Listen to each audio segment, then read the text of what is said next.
Donc, bonsoir à tous, à vous qui êtes ici dans la chambre Zoom et aussi à ceux qui nous regardent sur Facebook.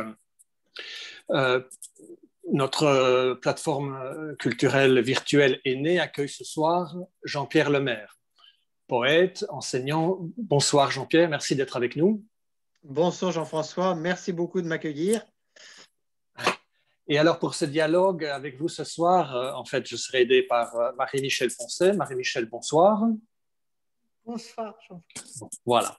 Alors, je dirais que c'est pour nous l'occasion de rencontrer non seulement un poète, cet animal en voie de disparition, point d'interrogation. Je veux vraiment mettre un point d'interrogation au bout de cette incise. Donc, un poète, son œuvre, et peut-être d'essayer de comprendre l'origine de la création artistique, mais nous désirons avant tout rencontrer l'homme que vous êtes, et donc découvrir votre vision du monde et de la réalité. Alors, avant de passer la parole à Marie-Michel, je voudrais introduire par une question peut-être un peu générale. Je voulais vous demander, donc, nous avons appelé cette plateforme Aîné du nom du héros mythologique grec qui, lorsque la civilisation grecque était en train d'être détruite, prend son père sur les épaules, son enfant par la main et s'en va pour construire une nouvelle civilisation. Alors le pape François parle d'un changement d'époque. Alors je voulais vous demander, avez-vous vous aussi le sentiment que nous vivons un changement d'époque? Quels en sont les signes? Et qu'est-il selon vous important d'emmener avec nous dans ce voyage? C'est une belle et grande question. J'aime beaucoup le personnage d'Aîné. Je le préfère, je dirais, à son pendant dans l'Odyssée qui est Ulysse. Et je préfère Aîné à cause de sa profonde humanité, de ce que Virgile appelle pietas, c'est-à-dire le sens de ce qu'il doit aux dieux, à ses parents, à sa patrie. Cette attention bienveillante qu'il a, cette pitié quelquefois, même pour ses ennemis. Voilà, je crois que Aîné est un grand modèle d'humanité. Alors, passage d'un monde à l'autre, oui, peut-être. Je suis peut-être un petit peu vieux pour en juger. Moi, j'appartiens peut-être déjà à un monde que nos petits-enfants qualifieraient de monde ancien. S'il y avait une leçon à tirer de l'Énéide pour le passage dans un monde nouveau, ça serait justement cette attention à chacun, je dirais, quel que soit son camp. Ce sens que chacun a une destinée, quelles que soient les erreurs qu'il ait pu faire, que cette destinée a un sens, que sa destinée a un avenir, et que nous ne savons pas tout. Le héros de Virgile est un héros finalement modeste, un héros qui consulte, qui va même d'ailleurs aux enfers pour consulter son père, pour savoir comment se diriger. Et surtout, ce héros, comme nous devrions l'être même les plus âgés, il est tourné vers l'avenir.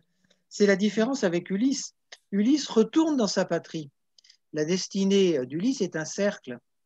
Alors que Aîné, eh bien, il part, comme Dante d'ailleurs, de l'expérience de l'exil, de l'expérience qu'il y a un monde qu'il faut quitter et un monde vers lequel aller, un monde à construire, et c'est peut-être ce qui rapproche Aîné d'Abraham. Alors, j'en profite pour poser une question parce que dans l'école de communauté que nous sommes en train de faire maintenant, nous parlons de la haine du monde pour l'Église et pour le christianisme. Et à la dernière rencontre que nous avons faite, Alors, bien sûr, on explique que le premier coupable, c'est le moi, c'est chacun d'entre nous, en fait. Mais quelqu'un a fait noter une chose très intéressante à cette école de communauté. Il disait que nous ne pouvons pas juger trop vite. Vous disiez maintenant, attention à chacun, quel que soit son camp. Par exemple, un des plus grands persécuteurs de l'Église est devenu un de ses plus grands missionnaires.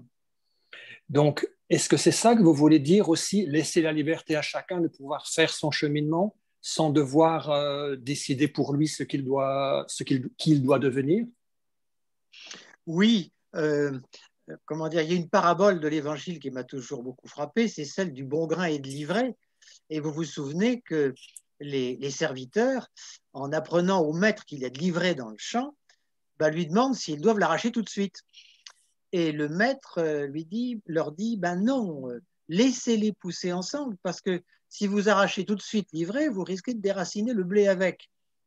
C'est à la fin qu'on séparera les deux. Et un commentateur, je ne sais plus lequel, dit, ben, heureusement effectivement qu'on n'a pas arraché trop vite l'ivraie du persécuteur Saint Paul, parce que sans ça, on n'aurait jamais eu l'apôtre des gentils. Et il y a bien d'autres exemples comme ça. D'accord, merci beaucoup. Alors, essayons d'entrer un petit peu maintenant dans votre œuvre poétique et dans votre histoire à vous aussi. Et donc, je demanderai à Marie-Michel de poser les questions qu'elle a préparées. Alors, bonsoir Jean-Pierre. Bonsoir Marie-Michel. Alors, j'ai préparé donc cette première question qui en fait est articulée en 3 questions. Aujourd'hui, nous te rencontrons, Jean-Pierre, et ce n'est ni une rencontre qui est due au hasard ou qui est par hasard, ni une confrontation. Et nous proposons ici sur ce site cette rencontre avec toi en espérant partager avec tous ceux qui nous écoutent à la fois notre amitié et tout ce que nous recevons de toi. Alors, ma première question, c'était que signifie pour toi ce mot rencontre? Et quelle rencontre était pour ta vie et ton œuvre déterminante? Quelle expérience de rencontre nous fait vivre le poème?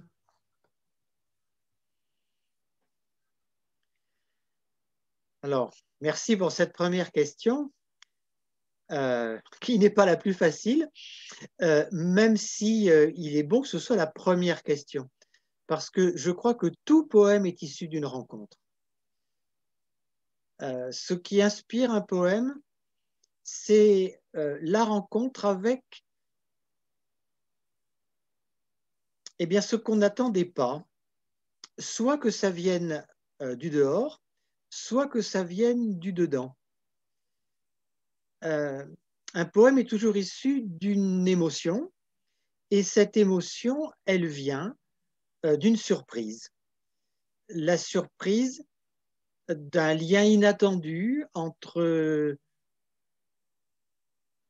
deux choses. Par exemple, quand Pierre Reverdy compare les hirondelles dans le ciel à des ancres qui, au lieu d'être dans la mer, voleraient dans le ciel à cause de la forme incurvée des ailes de l'hirondelle, eh bien, il fait communiquer soudain deux domaines qui pour nous restaient séparés, c'est-à-dire la mer et le ciel, le haut et le bas. Et la poésie, elle naît souvent comme ça, d'une rencontre inattendue. Voilà, je peux raconter un petit souvenir. Nous avons l'une de nos petites filles qui s'appelle Marie. Marie est née à Reims. Et ma femme, Fanchon, voulait que j'écrive un poème pour elle, comme j'en avais écrit un pour les autres petits-enfants. Et ce poème ne venait pas. Alors, la petite Marie, elle avait une habitude qui était celle de pencher sa tête sur le côté et puis de la redresser en nous invitant à faire la même chose. Alors, ça pouvait durer longtemps, ça pouvait durer jusqu'à ce qu'on ait un torticolis. Alors, vous allez me dire, mais je ne vois pas très bien comment ça peut donner un poème. Alors en effet, ça ne donnait pas de poème jusqu'au moment où je me suis aperçu que l'ange de Reims, l'ange qui est au portail de la cathédrale de Reims, il avait exactement le même mouvement, de pencher la tête sur le côté avec un sourire. Et eh bien, c'est de ce lien, de cette rencontre que le poème est né. Voilà, donc c'est un petit exemple, mais pour illustrer le fait que tout poème pour moi est issu d'une rencontre. Voilà, une surprise, et c'est quelque chose qui élargit le monde parce que ça permet d'établir des relations qui n'existaient pas avant et qui font communiquer ce qui auparavant était séparé. Est-ce que tu peux nous dire aussi, Jean-Pierre, les rencontres de personnes qui ont été très importantes pour toi? C'est-à-dire aussi, à la fois peut-être dans ton travail par rapport à la poésie, mais je dirais aussi plus généralement. Parce qu'il me semble que notre vie est tracée par ces rencontres. Je souhaitais en fait, un peu au début de cette soirée, donner plus de force à ce mot rencontre, qu'on met toujours au début quand on annonce nos Zooms. Ben, c'est vrai. Alors, les rencontres qui ont été déterminantes dans ma vie.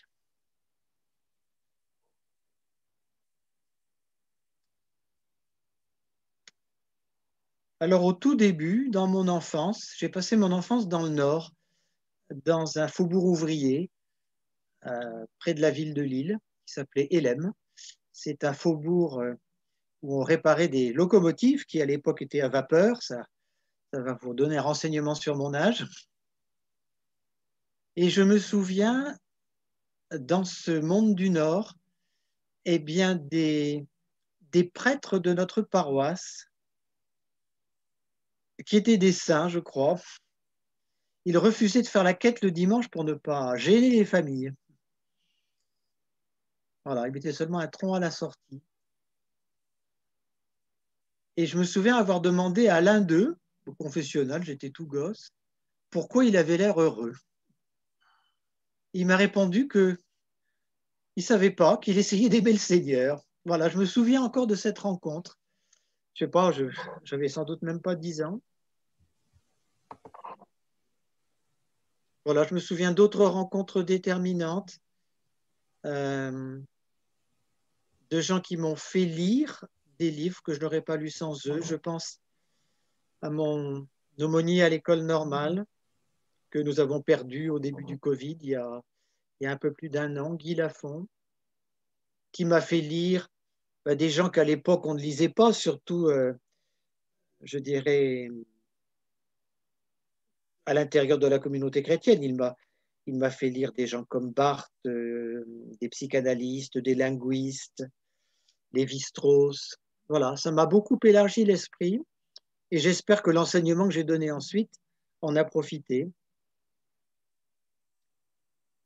Et puis, je pense aussi, bien sûr, à des rencontres avec des poètes qui m'ont vraiment ouvert les portes. Et en premier lieu, avec Philippe Jacotet. Je pense que s'il n'avait pas été là, lui aussi, nous l'avons perdu récemment, s'il n'avait pas été là, ben, les portes seraient restées sans doute seulement entrouvertes. Voilà, j'ai eu beaucoup de chance. Et puis, bien sûr, les rencontres que j'ai faites avec vous, Marie-Michel, Dino, Thérèse, voilà. Je pense qu'elles m'ont aussi un peu appris ce qu'était que l'Église, ce que c'était que l'Église, et je vous en suis très reconnaissant. Voilà quelques exemples de rencontres. Merci.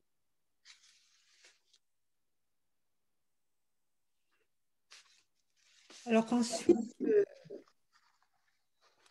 je voulais te poser la question suivante. La découverte de la poésie, comme celle de beaucoup de réalités dont nous faisons l'expérience, demande que nous soyons guidés. Quelqu'un devant nous nous conduit, nous ouvre le chemin. Qui a eu pour toi ce rôle de guide dans la vie comme dans la poésie? Et comment es-tu toi-même un guide et un passeur? Alors, je dirais que la dernière question, ce n'est pas à moi à répondre.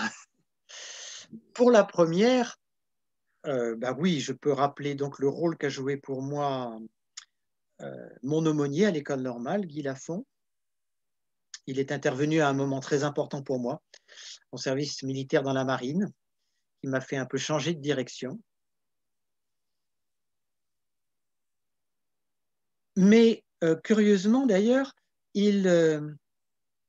comment dire, ce n'est pas lui qui m'a guidé pour la poésie. Je pense qu'il craignait que la poésie m'enferme dans un monde imaginaire. Il m'aurait plutôt vu comme un lecteur de textes suivant des méthodes qui avaient cours alors. La poésie, je dirais qu'au départ, je n'ai eu pour guide que des poètes étrangers que je ne connaissais pas, que je ne pouvais pas rencontrer. Ils étaient morts souvent déjà. Et puis je les lisais en traduction. C'était des gens comme Boris Pasternak, des gens comme Umberto Saba en Italie, des gens comme Vladimir Holan en Tchécoslovaquie. Ce sont des gens à la lecture desquels je me suis dit que l'inquiétude spirituelle n'était pas réservée à la sphère métaphysique, disons, mais que l'inquiétude spirituelle, elle pouvait animer la vision du quotidien. Et ça, je l'ai appris chez eux, en lisant des poèmes sur Pasternak, sur les gens qu'il rencontrait dans les trains du matin, par exemple, ou bien en lisant des poèmes d'Umberto Saba sur une boutique de fruits et légumes dans la ville de Trieste. Je me suis dit en les lisant, ah, la poésie peut parler de ça. Ah, toute cette part de mon expérience que je croyais devoir rester muette, elle peut se traduire en poème avec des mots, parce que ces poètes ont su faire entrer ces réalités dans leurs poèmes. À l'époque, aucun poète français ne faisait ça. Et donc, ce sont ces maîtres étrangers qui m'ont fait croire que c'était possible. Et donc, à leur suite, j'ai essayé de faire un peu la même chose, c'est-à-dire de mettre des mots sur ces, je dirais, ces surprises spirituelles de la vie quotidienne. Et puis, alors je me suis demandé si ça intéresserait quelqu'un, et puis un peu à ma grande surprise, parce que les années 70 en France ont été des années très idéologiques, où on s'enfermait dans le texte, où on ne voulait plus rien connaître du monde ni du sujet. Mais il y a quelques amis qui ont partagé finalement cette conviction qui était la mienne. D'ailleurs, ils avaient souvent lu les mêmes poètes étrangers que moi. On a formé un petit groupe dans les années 80. On se réunissait chez un ami qui habitait en face du grand réservoir qui est à côté du parc Montsouris.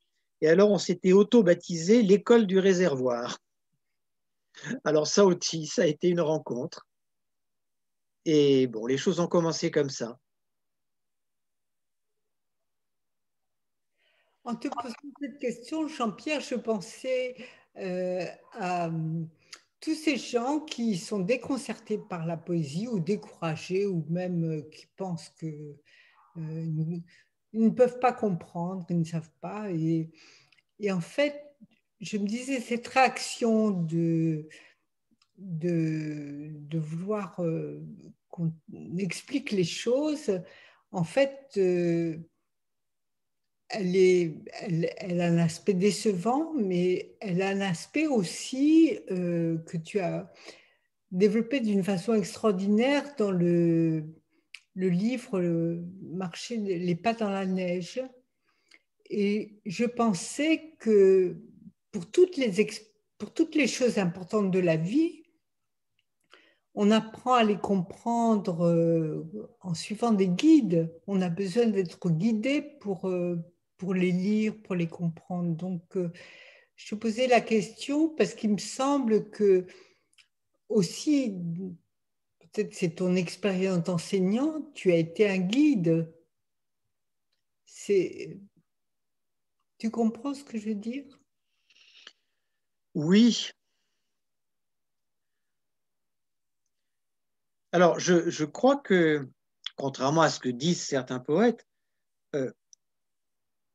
l'enseignement n'est pas inutile pour la poésie, mais l'enseignement lui-même, je crois, doit être là pour faire rejoindre une expérience, pour faire rejoindre l'expérience poétique. C'est ça qui compte.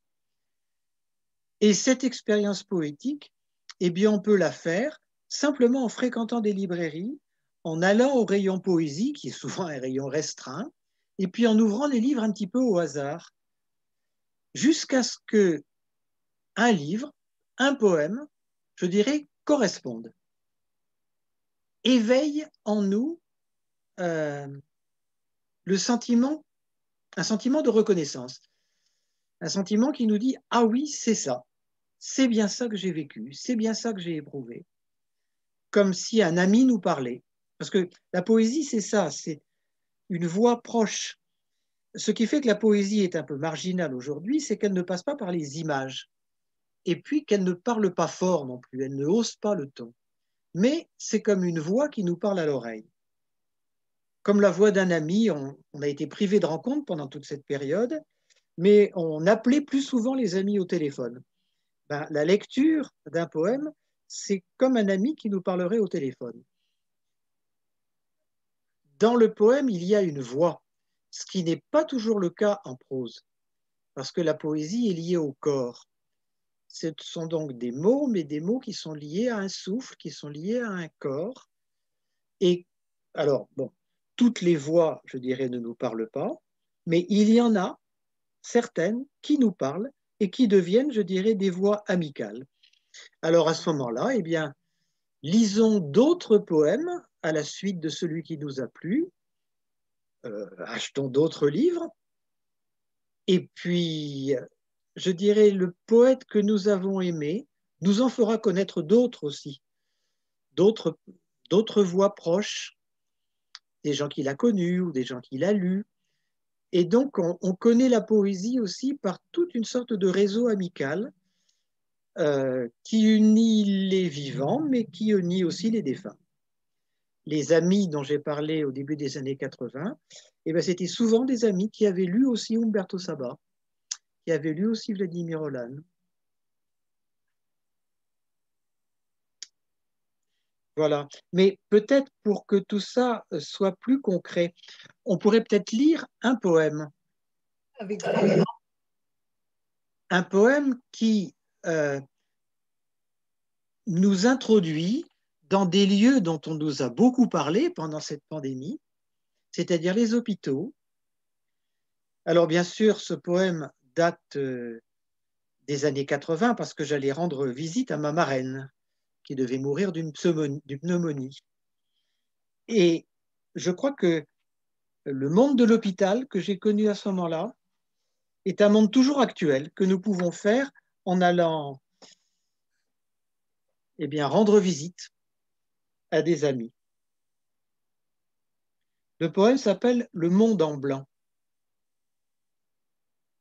Derrière la pelouse, il y a un monde, avec des hommes, des femmes, des repas, des sentiments, comme dans celui-ci.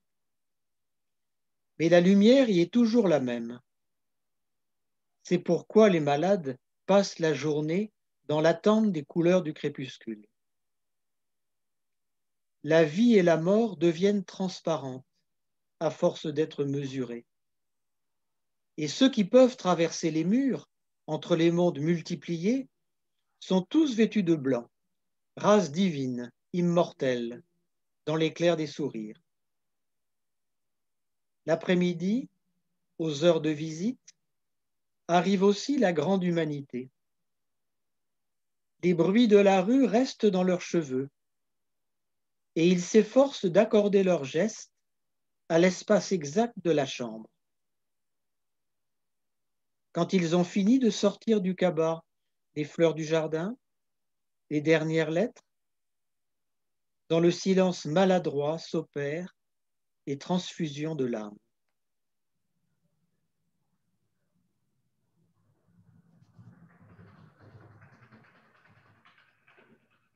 Voilà, les retrouvailles avec la grande humanité. Figurez-vous que c'est une expérience que j'ai faite il y a quelques jours en me faisant vacciner à Troyes, dans un grand espace, voilà, où j'ai retrouvé vraiment des gens de tous bords.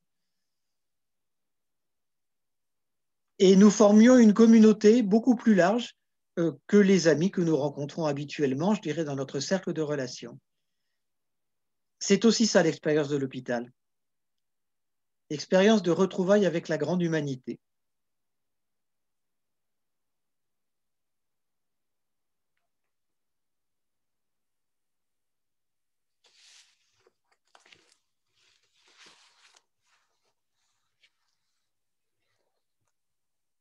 La question à laquelle j'avais pensé ensuite, c'était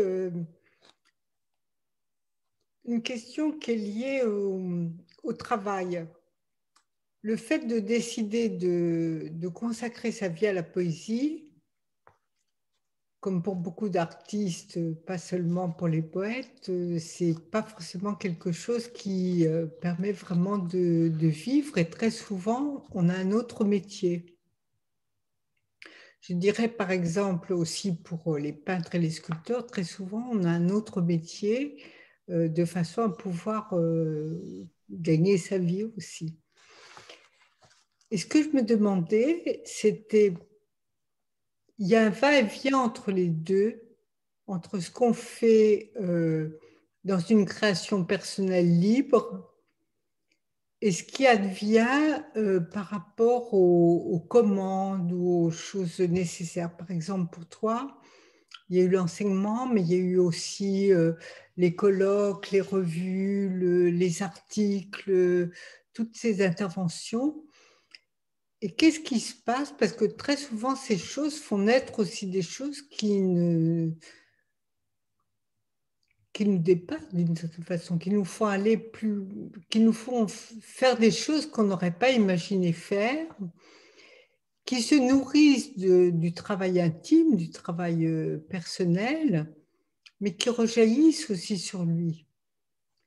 Je voulais te demander, pour toi, comment ça se passe ce rapport entre ton écriture de poésie et toutes les choses qui sont plus liées, bon, par exemple, ce qu'on est en train de faire ce soir, quand tu dois participer à un colloque, quand tu dois écrire pour une revue, quand tu dois préparer les cours. Mhm.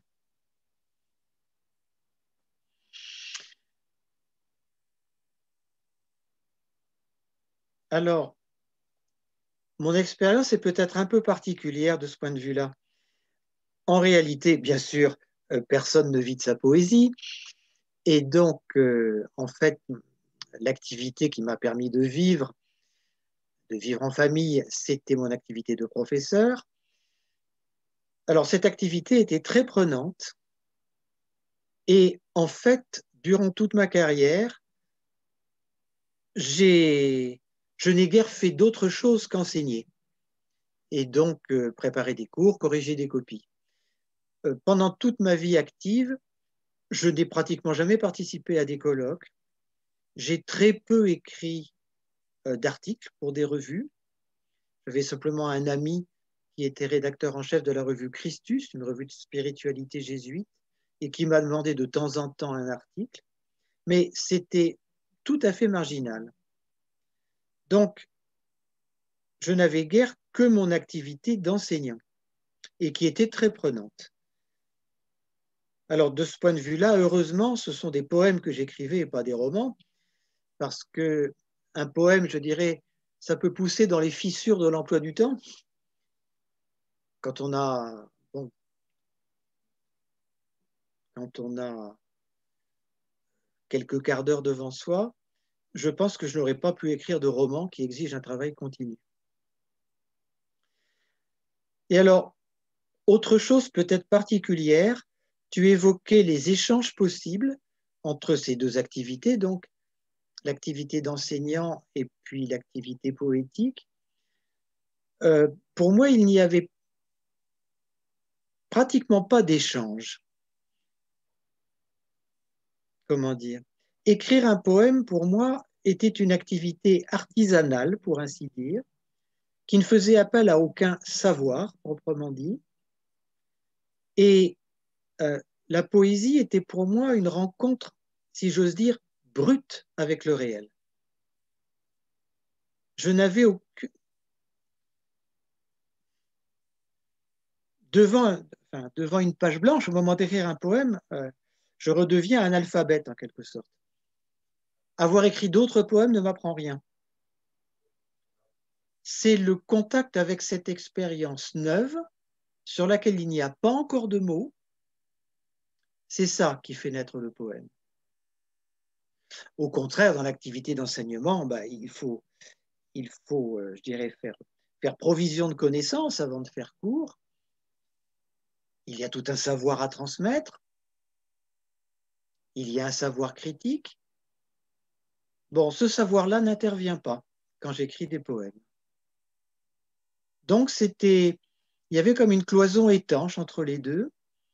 Alors, sinon que lorsque je faisais un cours sur la poésie, là, de temps en temps, disons, je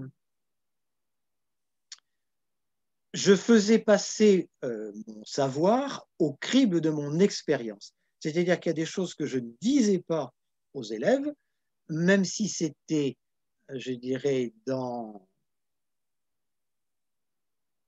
les connaissances critiques qui avaient cours à ce moment-là, parce que mon expérience m'avait appris que ça ne se passait pas comme ça. Alors, à ce moment-là, voilà. Je n'en parlais pas aux élèves, ou alors, mais ça m'arrivait pratiquement jamais, parce que je n'ai jamais parlé aux élèves de la poésie que j'écrivais. Et disons que quelquefois, j'émettais des doutes sur telle ou telle théorie critique, voilà, parce que ça ne correspondait pas à mon expérience. Voilà, donc on ne peut pas dire qu'il y a eu beaucoup de passerelles entre les deux domaines. Excusez-moi, je m'insère pour poser une question. Je ne peux pas croire que lorsque vous étiez face à vos élèves, vous ne partiez pas de la réalité qu'ils étaient pour vous. C'est-à-dire que c'était une feuille blanche à qui vous deviez communiquer un savoir. Je pense que c'était autre chose quand même. Et d'un autre côté, vous venez de dire maintenant que quand vous étiez devant votre feuille blanche, comment dire, en quelque sorte, vous oubliez la réalité en quelque sorte, ou au moins tout le savoir que vous aviez. J'aurais vous expliquer un petit peu mieux ça, parce que vous nous avez donné deux exemples qui sont le contraire de ça. Vous avez cité le poème Le Monde en blanc, qui part justement de votre rencontre avec le réel qui vous pousse à créer, ou l'exemple de Marie, de la poésie que vous avez écrite sur Marie. Vous l'avez trouvé en regardant la réalité concrète devant vous. Ah, mais oui, je me suis fait mal comprendre sans doute. Non, j'ai peut-être mal compris, moi. Quand je dis que je me retrouve face à la page blanche, je ne veux pas dire que je ne suis pas face à la réalité. Comment dire? Le poème s'écrit bien sûr face à la réalité, mais une réalité qui n'est pas encore nommée. C'est peut-être ça que j'appelle la page blanche. Une réalité sur laquelle il n'y a pas encore de mots. Voilà, ce face à quoi je suis en écrivant un poème, c'est l'expérience nue. Que ce soit celle de l'hôpital ou que ce soit celle de ma petite fille qui soudain me fait penser à l'ange de Reims. Alors, de la même manière, évidemment, face aux élèves, j'étais face à la réalité des élèves, hein, bien sûr. Ce que je veux dire, c'est que pour écrire un poème, je ne faisais pas appel au savoir universitaire que j'avais par ailleurs et que je devais bien sûr faire intervenir dans mon enseignement pour le faire passer auprès des élèves de manière à les préparer au concours qu'ils devaient passer. Mais dans tous les cas, on a en effet affaire à la réalité. Simplement, dans le cas de l'enseignement, intervient la transmission d'un savoir, alors que dans le cas de la poésie, je dirais, on affronte la réalité à main nue. en tout cas pour moi.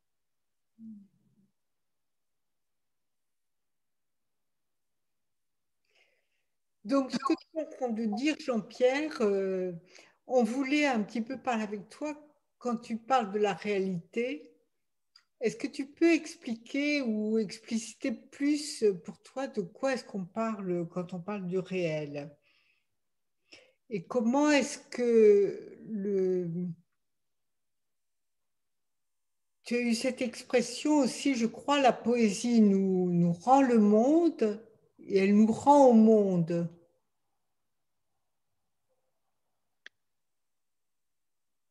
Parce que dans notre expérience du mouvement, on parle beaucoup du réel, de la réalité. Des fois, je me dis qu'il y a des mots dont on fait tout le temps usage, mais on ne sait pas très bien ce que chacun met derrière les mots.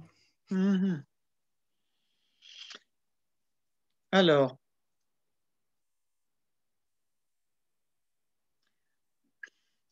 je dirais que la réalité avec laquelle la poésie a à faire, c'est une réalité en gestation, en quelque sorte. C'est une réalité qui demande la parole, c'est une réalité qui demande à être nommée. Voire une réalité qui demande à parler elle-même.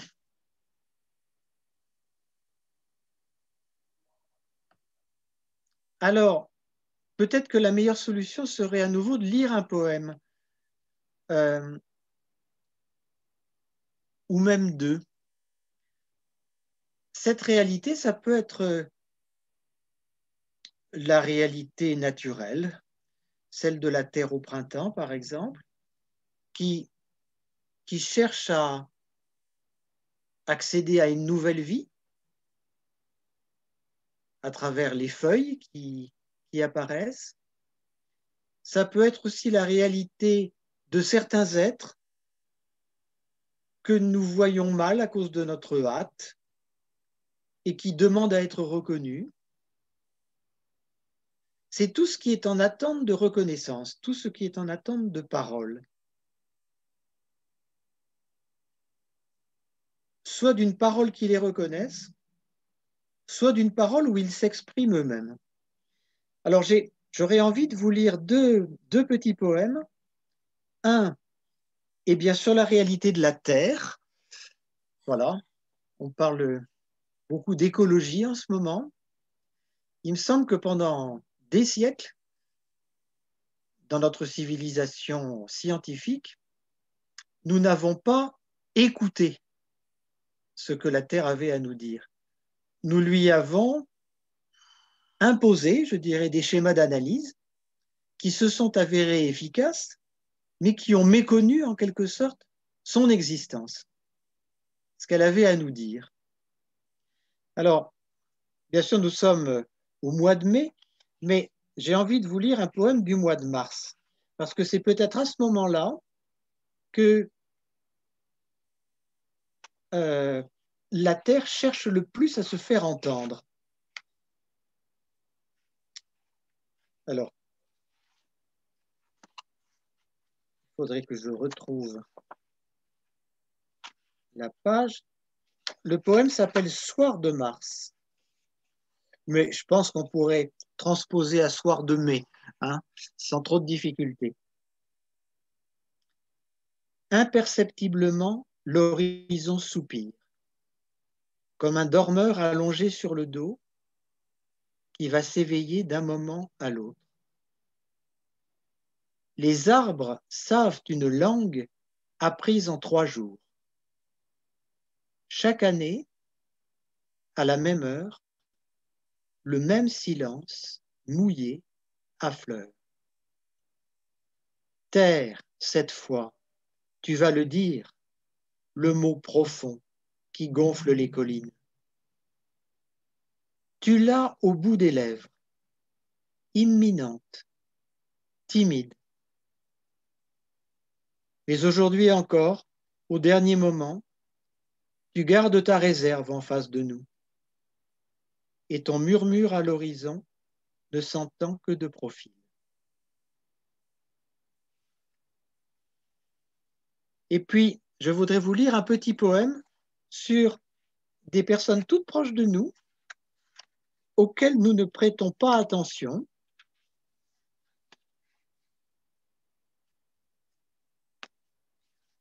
Et qui,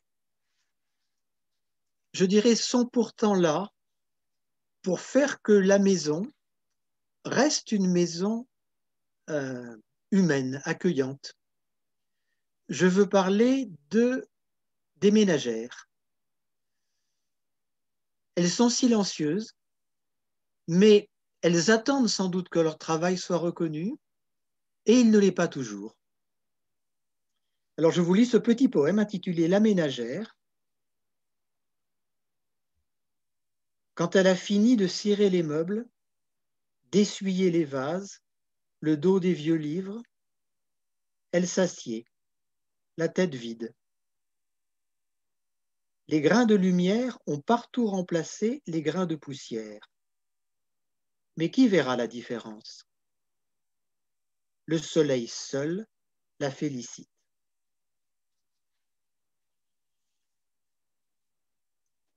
Voilà pour moi le réel. C'est le réel, je dirais, timide, le réel qui reste dans les marges du jour et qui attend d'être nommé, voire qui attend de nous dire quelque chose. Il me semble que dans ce que tu nous partages, c'est ce besoin profond d'être reconnu, que l'existence de chaque être soit reconnue, que l'existence du monde soit reconnue, soit nommée et reconnue.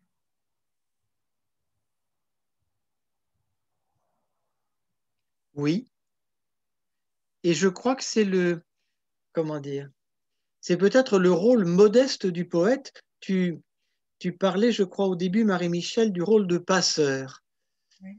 Eh bien voilà, le poète est un passeur de paroles. Je crois que, comment dire, le plus grand obstacle à surmonter quand on veut être poète, et puis voilà, j'ai eu cette tentation moi aussi, c'est de vouloir d'abord s'exprimer soi. Et cette parole que nous voulons en quelque sorte proférer nous rend sourds, justement, à la parole que le réel, que les autres êtres, que les arbres, ou bien que telle personne attend de faire entendre. Et je crois que la poésie a commencé pour moi à partir du moment où j'ai renoncé à m'exprimer d'abord, en tout cas à m'exprimer seul, pour faire place à cette parole en attente. Alors, ça ne veut pas dire qu'on ne s'exprime pas en poésie, mais on s'exprime, je dirais, de manière seconde, à la faveur de la parole qu'on laisse aux autres. Il y a un poème de Supervielle très beau qui s'appelle Faire place et qui commence par Disparais un instant, fais place au paysage. Et voilà, et ça pourrait être une devise pour moi.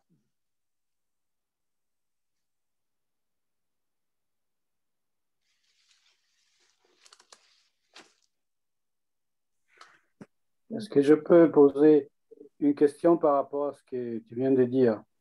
Oui, oui, Mirko.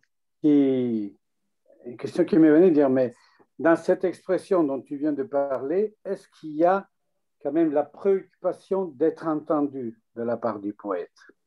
C'est-à-dire, il y a, ce qui domine, c'est le besoin de dire des choses, mais sans la préoccupation que quelqu'un, finalement, s'en approprie, une sorte de bouteille jetée à la mer, un peu ce sentiment du poète qui, au fond, est toujours mal compris, comme l'indiquait un peu Baudelaire, ces albatros aux grands ailes qui l'empêchent de marcher, c'est-à-dire cette séparation, où il y a quand même vraiment le désir de dire une chose, un point de vérité qu'on a cueilli, et de tout faire pour que tout le monde puisse le voir. Alors oui, bien sûr, cette préoccupation est présente. Elle est liée justement au rôle de passeur dont on parlait avec Marie-Michel. Pour employer une autre comparaison, le poète doit vérifier que son langage est conducteur. c'est-à-dire que son langage transmet bien ce qu'il a entendu, ce qu'il veut faire entendre. Alors, le rôle spécifique du poète, c'est de se mettre à la place du lecteur, de se mettre à la place de l'autre pour vérifier que ce qu'il a dit va être bien reçu.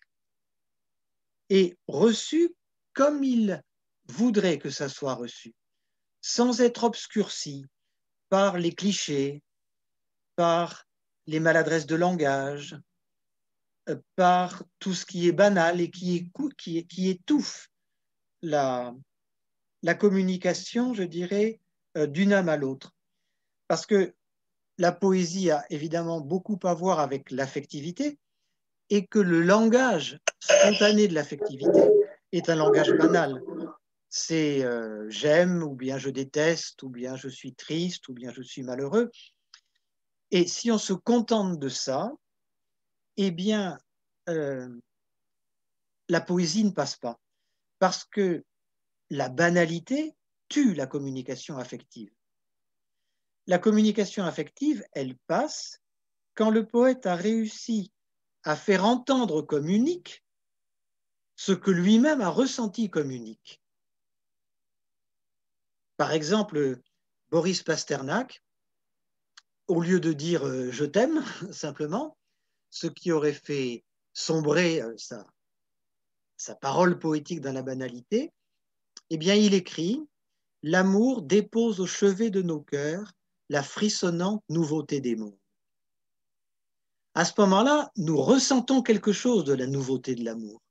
Nous ressentons quelque chose de ce frisson unique que nous éprouvons quand nous tombons amoureux. Eh bien, c'est ça le rôle du poète. C'est de faire sentir ce frisson unique d'une émotion que nous éprouvons, je dirais en face de ce qui n'a pas encore de nom, comme si nous l'éprouvions pour la première fois. Parce que quand on tombe amoureux, c'est toujours comme pour la première fois. Après ça, je dirais, quand on en parle, on dit ben, je suis tombé amoureux de telle personne, de telle fille, de tel garçon. Et ça fait sombrer notre sentiment dans la banalité. Alors celui à qui on dit ça dit ah oui, ah ben c'est très bien, tant mieux pour toi. Mais rien n'est passé du frisson de la première émotion. Le poète est celui qui va essayer de conserver ce frisson dans le langage qui est pourtant fait de mots universels. Et il se débrouille avec des images, avec des rythmes, pour que ce frisson de la première fois passe dans un langage universel. De ce point de vue-là, oui, le poète se préoccupe beaucoup de la manière dont il sera entendu.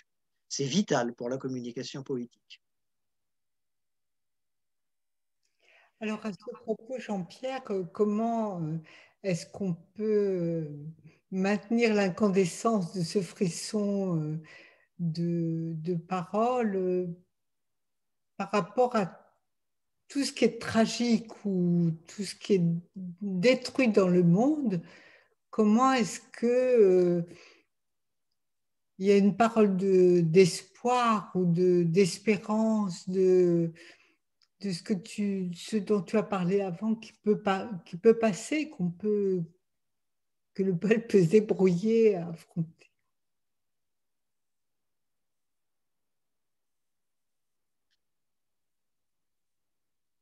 Ah.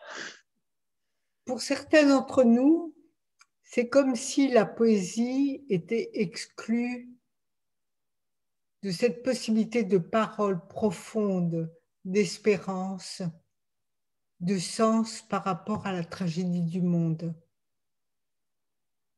Et je ne crois pas, mais c'est pour ça que je te pose cette question, pour que toi tu le dises. Tu veux dire que la poésie paraît aux yeux de beaucoup de gens flotter au-dessus de la tragédie du monde, oui. Ne pas la prendre en compte. Oui. Voilà, et continuer à chanter en quelque sorte au-dessus du malheur sans Sans inciter. Voilà, sans le prendre en charge. Eh bien, écoute, je crois que les gens qui pensent ça n'ont pas lu beaucoup de poésie. Parce qu'il suffit de lire ne serait-ce que Baudelaire pour s'apercevoir que la poésie prend en charge le malheur du monde, qu'il s'agisse, par exemple, de ceux et de celles que Baudelaire croise dans les rues de Paris, hein, les petites vieilles, ou bien le vieux saltimbanque, ou bien la mendiante rousse. Toutes ces rencontres que fait Baudelaire dans les rues de Paris, et le Paris du 19e n'était pas une ville tendre, hein, pas plus qu'aujourd'hui. Et de même, la poésie prend en charge le malheur personnel, hein, un malheur qui nous étouffe quelquefois. Il suffirait de citer tous les poèmes de Spleen. Non, je crois que c'est un procès très injuste fait à la poésie que de croire qu'elle ne prend pas en charge notre condition. Philippe Jacotet nous a quittés il y a peu de semaines. Eh bien, il suffit de lire les poèmes qu'il a composés sur la perte comment dire, de membres de sa famille, hein, dans un recueil comme Leçon. Ce sont des poèmes où d'ailleurs la dureté de l'expérience du deuil met en doute le pouvoir même de la poésie d'en parler.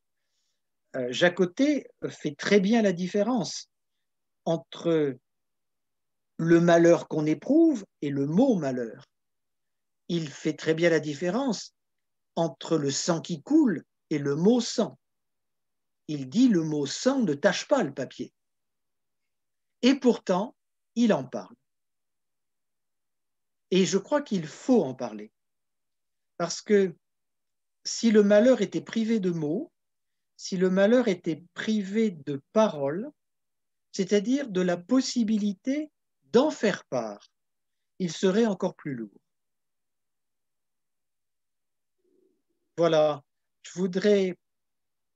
Il est non seulement question beaucoup de pandémie en ce moment, mais il est aussi beaucoup question des migrants.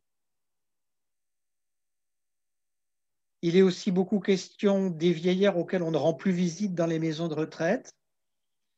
Si vous voulez, je pourrais vous lire un ou deux poèmes qui essaient de prendre en charge justement ces solitudes-là.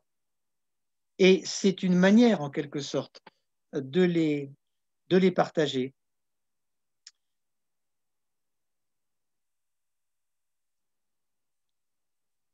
Alors, je ne sais pas de quel temps nous disposons encore.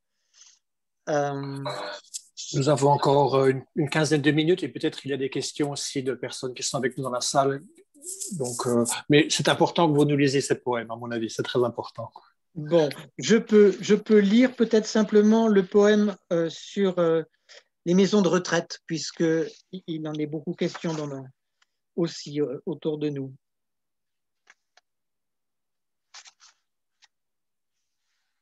Donc, maison de retraite. La fin du monde a déjà commencé pour les pensionnaires entourés de roses. Les jours passent plus vite, deviennent un seul jour aux couleurs mêlées, coupées de bandes noires.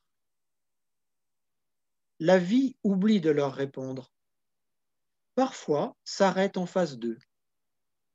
Voici qu'on leur présente un nouveau-né, dont la petite main, si douce à baiser, dépasse à peine de la manche. Il n'a pas encore appris à sourire, et ses yeux gris-bleus posent les questions les plus profondes. Et puis peut-être un poème sur les migrants.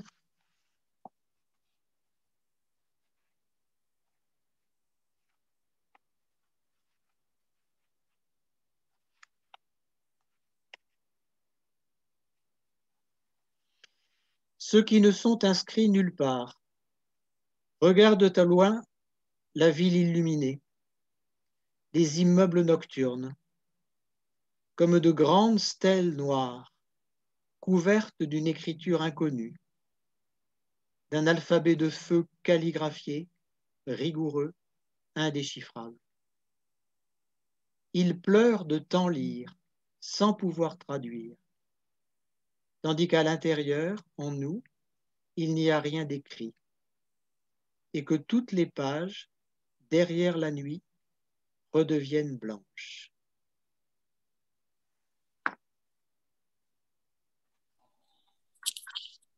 On voit sans aucun doute, excusez-moi, je m'insère aussi sur cette question, que vous avez très bien répondu à Marie-Michel, que le poète prend justement sur lui presque les peines du monde. Mais cette objection que faisait Marie-Michel, vous l'avez vous-même dite au début de la rencontre, lorsque, je pense, Guy Lafon craignait que la poésie vous enferme dans un monde imaginaire, vous avez dit.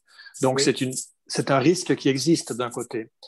Et de l'autre, ce que l'on voit actuellement, c'est quand même une utilisation du langage qui vient faire violence à la réalité elle-même. On peut penser par exemple à certaines batailles autour des mots du gender, par exemple, ou bien la publicité, la propagande aujourd'hui, par exemple, dans le monde d'aujourd'hui. Donc là où on utilise les mots pour faire violence à la réalité elle-même. Donc, d'un côté, la fuite, enfin, ce sont des tentations que j'essaie d'exprimer ici. D'un côté, cette fuite de la réalité. On pourrait s'imaginer que la poésie, c'est une fuite de la réalité. Et de l'autre, le mot, le langage, comme violence sur la réalité elle-même. Oui. Alors, les deux tentations que vous signalez sont des tentations antipoétiques, en fait. Aucun vrai poète ne part de là. Ni de la fuite, ni de l'agression. Je dirais que ce dont il part, c'est d'un langage qui est à l'écoute de la réalité. Et c'est seulement à partir de là que lui-même peut parler. Si la parole poétique peut modifier quelque chose, ce n'est sûrement pas par la violence, c'est qu'en écoutant, je dirais, le mouvement intérieur aux choses, ce qui veut naître dans les choses, ce qui veut naître dans les êtres. Et en nommant cette aspiration, en nommant ce désir, ce mouvement, eh bien, je crois que ce qu'un poète peut faire de mieux, c'est aider à leur naissance. Aider à leur naissance et à leur reconnaissance. C'est en cela seulement que la parole poétique, je dirais, peut avoir une influence sur le réel.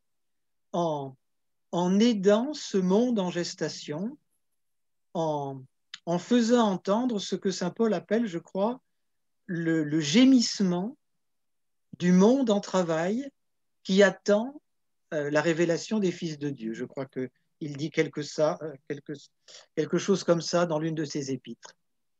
Voilà, ce gémissement du monde qui est en attente de son accomplissement, de la révélation, donc de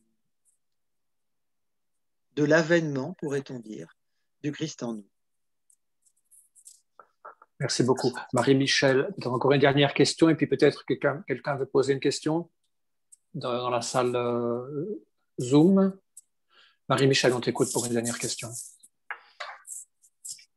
J'espère pas être trop longue.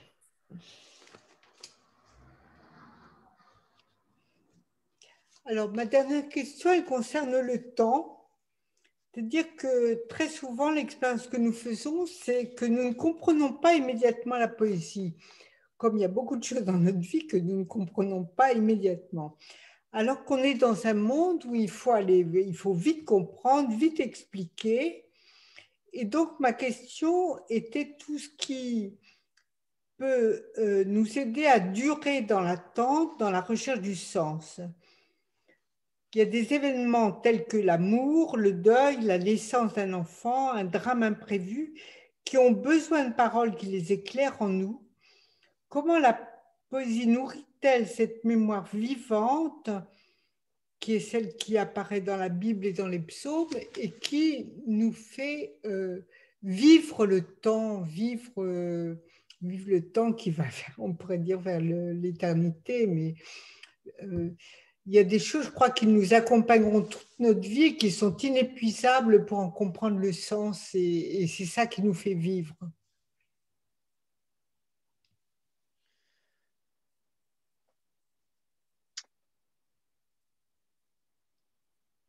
Je crois que la poésie peut nous aider à vivre ce temps-là dont tu parles, Marie-Michel, tout simplement d'abord parce qu'elle nous oblige à ralentir. Alors c'est peut-être aussi pour ça qu'en effet, dans notre monde pressé, elle est rarement lue. Mais c'est salutaire. On ne peut pas lire un poème en diagonale, ça c'est impossible. On peut peut-être lire une page de roman en diagonale, si on est pressé, si on veut sauter une description, si on veut sauter un récit de bataille, par exemple, si on trouve que guerre et paix, c'est un peu long. Mais en poésie, c'est impossible. On ne peut pas prendre de raccourcis à travers les mots, parce que dans un vers, chaque mot compte, et même chaque virgule compte, chaque respiration compte. Si jamais on n'en tient pas compte, eh bien c'est comme si on blessait un corps vivant. Un poème, c'est un organisme verbal, mais c'est un organisme vivant, c'est un organisme qui respire. Et il faut donc se faire à son rythme, il faut donc se faire à sa voix, je dirais, exactement comme si nous avions en face de nous eh bien, quelqu'un dont nous faisions la connaissance et que nous avons d'abord je dirais, à écouter. Alors, de ce point de vue-là, je trouve que la poésie peut être une bonne école pour nous aider à vivre le temps, qui est à chaque fois le temps d'un autre. Le langage de la poésie n'est jamais un langage impersonnel, c'est toujours le langage de quelqu'un qui parle d'une certaine façon, qui respire d'une certaine façon, qui a aussi sa manière de voir le monde. Mais je dirais que si nous l'acceptons, cela, eh bien, nous aurons à notre disposition ensuite autant de monde qu'il y a de poètes originaux, comme disait Proust. Et c'est quand même un grand enrichissement. Voilà, je sais qu'il y a des vers de certains poèmes qui m'accompagnent, qui m'aident à vivre certaines expériences, exactement comme Dino nous racontait, je crois, que les psaumes, il les relit régulièrement et qu'il l'aide à vivre telle expérience de joie ou de douleur ou de plainte ou de louange. La poésie, je dirais, nous donne les mots pour toutes ces grandes expériences fondamentales, ces expériences de la vie humaine qui ne sont pas mesurables, mais qui demandent à être nommées.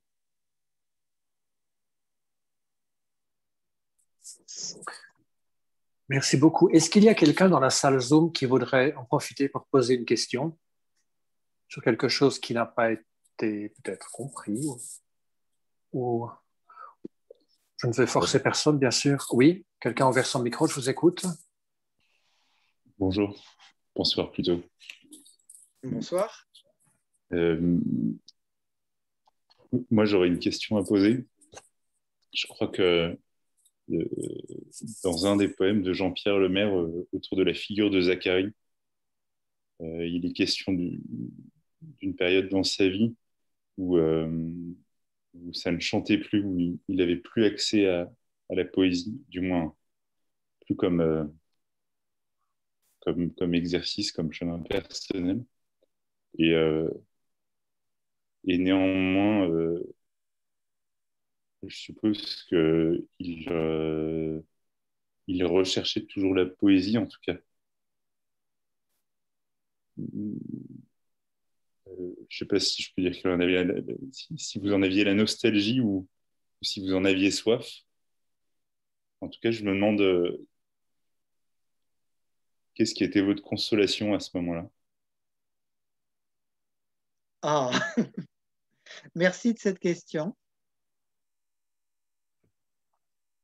C'est vrai que je suis resté des mois, peut-être même plus d'un an, sans pouvoir écrire de poésie.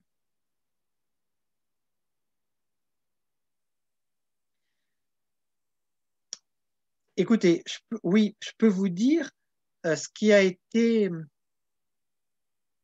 un peu une consolation. Je n'ai écrit pendant tout ce temps-là que ce poème Zacharie, mais qui est un poème en prose, justement. Je ne pouvais plus chanter, en effet. Et pour moi, la prose, ce n'était pas un chant, c'était seulement un regard. Et je me suis seulement souvenu que dans ma jeunesse, je ne voulais pas être poète, je voulais être musicien. Et j'ai essayé d'écrire ce poème en prose en me souvenant d'une forme musicale qui est la fugue. Ce poème est une sorte de contrepoint où je fais se superposer en quelque sorte trois histoires, pourrait-on dire. L'histoire de Zacharie, justement, qui avait perdu la parole parce qu'il n'avait pas cru à l'annonce de l'ange qui lui avait dit qu'il aurait un fils. L'histoire de mon père, qui est resté muet pendant 2 ans avant sa mort, presque muet, comme s'il regardait au-delà quelque chose que nous ne pouvions pas entendre. Et puis donc ma propre histoire de poète qui n'arrivait plus à écrire. Et ce que j'ai décrit dans ce poème, c'est une expérience qui n'exigeait pas la parole, où je suis allé donc me baigner dans les piscines de Lourdes, voilà, en attendant une sorte de renaissance. Voilà, j'ai superposé ces 3 histoires, l'histoire que nous raconte l'Évangile, l'histoire de mon père, et puis l'histoire de ce bain à Lourdes en attendant une renaissance. Et la réponse qui m'a été donnée, en quelque sorte, c'était qu'en sortant de ces bains à Lourdes, eh bien, je faisais partie d'une communauté, la communauté de tous ceux qui s'étaient baignés avec moi. Il y avait des infirmes, il y avait beaucoup d'étrangers. Et je conclus le poème en disant que si je retrouvais la parole un jour, eh bien, je souhaitais seulement que ce soit une voix dans le cœur de tous ceux eh bien, qui avaient fait sa même expérience que moi, qui étaient passés par les piscines de Lourdes, qui avaient connu le deuil. Je n'avais donc qu'un vœu à la suite de tout ça, être une voix dans le cœur.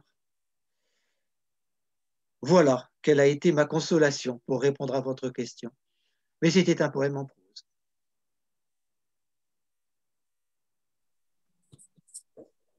Est-ce que quelqu'un aurait-il encore une autre question? Oui, Alors moi. peut-être, oui, je vous en prie. Bonjour Jean-Pierre. Nadia, je suis une ancienne étudiante de Sainte-Marie-de-Nuit. Ah, bonjour Nadia. Et Simon est mon mari. Enchanté. Un vers qui m'habite beaucoup depuis vos cours, c'est l'harmonie du poème et dans le consentement au corps et au temps.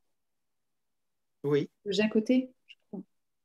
Et en vous entendant, je me disais, on pourrait dire en fait l'harmonie du poète, l'harmonie de la vie du poète, et dans le consentement au corps et au temps, et notamment dans le consentement au temps, il me semble. Et du coup, je voulais vous demander comment vous avez acquis, est-ce que c'était quelque chose de reçu chez vous, ce rythme poétique en vous, ou est-ce que c'est quelque chose que vous avez acquis avec le temps, et comment ce consentement à la matière, en tout cas pour nous, à la matière et au temps? Oh, c'est une grande question. Alors, c'était pas du tout inné chez moi. Je peux vous dire que je n'étais pas du tout un homme du consentement dans ma jeunesse. J'étais un homme impatient. Et je rêvais aussi d'avoir une sorte de corps différent du mien. Moi, j'aurais rêvé écrire comme Claudel, vous voyez, Et si vous avez vu des photos de Claudel et sa carrure, vous voyez que ça ne correspond pas exactement à la mienne.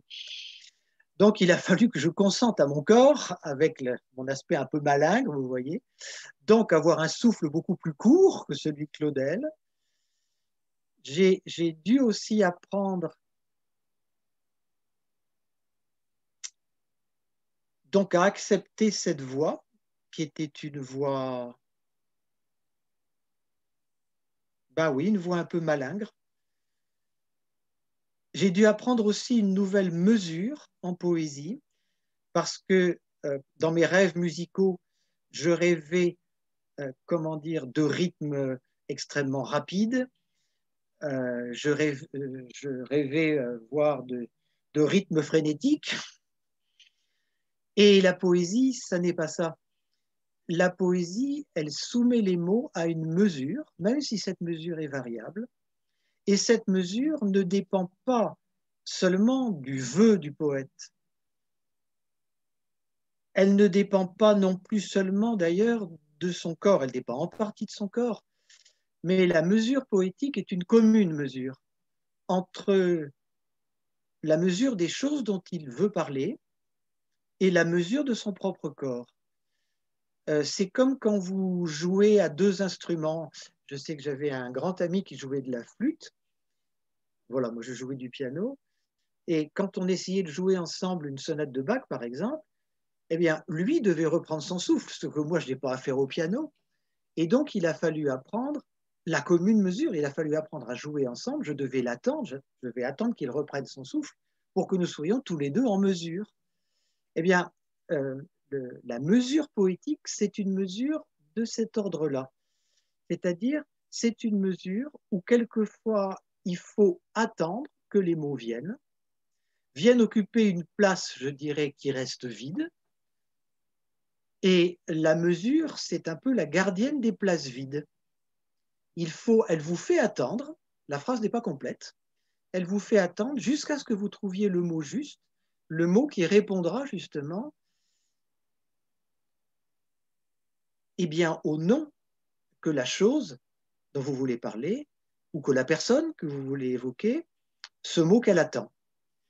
Donc là, voilà, le temps de la poésie, c'est un temps qui nous fait attendre. Et croyez-moi, je n'étais pas doué pour ça. Il a fallu que j'apprenne. Est-ce que vous souffrez ou est-ce que vous avez souffert dans cette attente? Est-ce que vous souffrez encore dans cette attente? Alors, le mot souffrance n'est peut-être pas exactement le mot juste, parce que pour qu'un poème advienne, il faut que quelque chose soit donné au départ. Je ne peux rien écrire si quelque chose n'est pas donné au départ. Et donc, quand c'est donné, je dirais, il ne reste plus qu'à travailler un peu, mais l'essentiel est déjà là, en quelque sorte. Et puis, eh ben, quand c'est pas là, en effet, il n'y a qu'à attendre, mais comme on n'a rien à dire pendant ce temps-là, la souffrance est simplement de se dire, est-ce que ça reviendra un jour?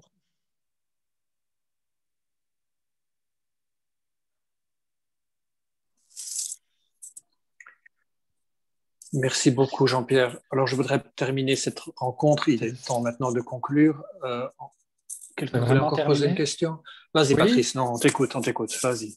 Oui, je vais essayer de ne pas être très long, mais en vous écoutant ce soir, d'ailleurs, le mot écouter, justement, je ne sais pas combien de fois vous l'avez utilisé, et votre propre rythme, votre manière de parler fait que d'une certaine façon, on est obligé de vous écouter. On ne peut pas passer à toute vitesse et comme ça, non. Vous nous apprenez quasiment à écouter.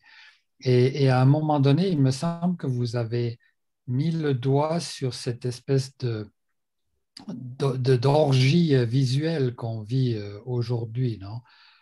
Que l'on pense à toutes ces millions de photos qu'on a dans nos appareils téléphoniques et qu'on ne regarde jamais. Est-ce qu'il n'y a pas là quelque chose qui est une véritable menace, une tentation, non, de quelque chose qui nous qui nous étouffe, qui ne nous aide pas à écouter le réel, justement parce qu'on regarde trop, parce qu'on est envahi par ces images. En vous écoutant, je pensais à ma grand-mère, parce que je suis assez âgé aussi, et on n'avait pas la télévision chez nous. Et donc, la chose que j'attendais le plus, c'était que ma grand-mère me raconte des histoires. Elle racontait d'ailleurs très bien. Et donc, on avait à l'époque le sens de la parole, de l'oral, de l'oralité. Comment est-ce qu'on pourrait développer, retrouver, encourager cette valeur de la parole et de l'écoute nécessairement? Parce que parler tout seul dans le désert, ça n'intéresse personne. Comment on pourrait se protéger de cette orgie d'images et de visuels et retrouver la parole?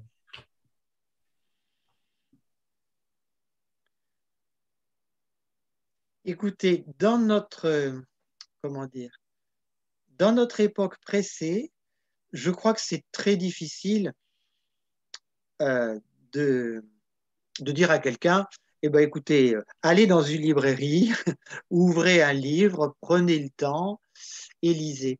Il me semble que ce qui nous convient aujourd'hui, c'est une parole qui nous invite à lire. Voilà. Comme la parole qu'a entendue saint Augustin hein, dans le fameux jardin, prends et lis. Seulement, il a fallu qu'il entende cette parole pour aller ouvrir le livre. Aujourd'hui, nous sommes dans un monde où nous n'irons pas spontanément ouvrir un livre, mais nous avons sûrement besoin d'une invitation. Nous avons besoin d'une parole qui nous dit prends et lis. Et à mon avis, c'est l'association des deux. La parole qui nous invite et la lecture à laquelle elle nous invite, qui peuvent nous aider à entrer dans un autre temps, comme disait Marie-Michel, à ralentir et à découvrir cette autre face du monde que nous cache le défilé des images. Très bien. Alors, je voudrais justement vous demander, Marie-Michel, tu voulais dire quelque chose? Merci. Voilà. Alors, je voulais en profiter pour demander, Jean-Pierre, qu'est-ce que vous êtes en train de lire actuellement, vous? Et peut-être que quelqu'un qui a participé à cette rencontre désirait s'approcher d'un de vos livres, lire quelque chose. Qu'est-ce qui vous tient le plus à cœur, peut-être? Quel livre de vos poèmes recommanderiez-vous de lire en premier lieu? Oh.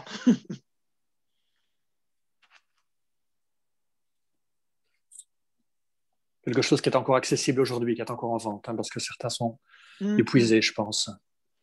Alors, je voudrais vous recommander le livre d'un ami qui vient de sortir, enfin qui est sorti, je crois que c'était en janvier, c'est pas très loin.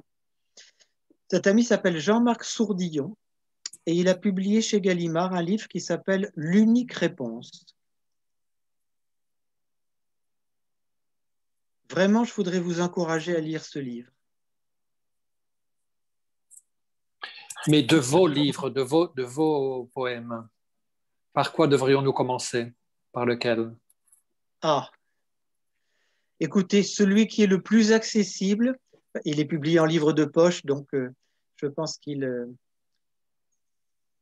on devrait le trouver plus facilement, s'appelle Le pays derrière les larmes.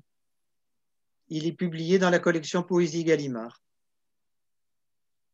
C'est votre dernier livre de poésie, je pense. Alors, ce n'est pas le tout dernier. Le tout dernier vient de paraître, enfin, il n'est même pas encore tout à fait paru, mais il sort en ce moment, il s'appelle Graduel. Il est chez Gallimard aussi. Et vous-même, qu'êtes-vous en train de lire maintenant? Alors, j'ai lu avec beaucoup de plaisir un gros livre de Michel Vinocq, un historien, qui s'appelle Le siècle des intellectuels. Ça m'a remis un peu les idées en place dans un vaste panorama qui va de Barrès à Sartre. Voilà, je crois que tout ce que j'avais vécu dans ma jeunesse comme histoire des idées, mais comme c'était sur le vif, c'était un peu sans le comprendre, et ben ça m'a permis de me remettre les idées en place. Et puis figurez-vous que je lis en ce moment, je ne l'avais jamais lu en entier, j'en avais lu des extraits, et bien c'est Dante. Et pour l'instant, je suis dans le purgatoire. Très bien. Merci beaucoup Jean-Pierre pour cette soirée. Merci aussi à Marie-Michel qui a été notre Virgile en quelque sorte pour ce voyage de ce soir. Je voudrais juste inviter les personnes qui nous écoutent ou qui regarderont cette soirée sur notre canal YouTube ou sur Facebook de ne pas oublier de s'inscrire à la newsletter. Vous trouverez toutes les informations sur le site aîné.online. Et nous retrouvons pour notre prochaine rencontre dans 2 semaines. Un tout grand merci, Jean-Pierre. Peut-être que vous voulez terminer en nous lisant un dernier poème? Ah, c'est une surprise. Ce serait une belle fin, justement, terminer par quelque chose qui vous tient à cœur tout spécialement. Eh bien, écoutez, on parlait justement de la transition entre 2 mondes au début. Alors, je voudrais vous lire un poème qui s'appelle L'avenir. Comme il est étrange que nous marchions sur cette terre avec nos propres pieds et la paume du vent sur notre visage qui prouve que nous avançons. Nous avions si longtemps remonté les rues, comme un poisson tiré au bout d'une ligne, sans jamais voir la face de ce pêcheur qui nous attendait derrière le bouquet de saules, ou là-bas, sur la berge électrique de l'horizon. L'avenir a vieilli. Il n'avait pu nous garder naguère et cherche maintenant lui-même un emploi, plus timide et plus fier que nous tous, sans rien dire. Et ce soir, nous pensons à lui, avec gravité, mesure, sollicitude, comme il pensait à nous jadis. Merci beaucoup Jean-François, merci Marie-Michel, merci à vous tous pour votre écoute, pour votre attention. Elles m'ont beaucoup aidé. Donc merci.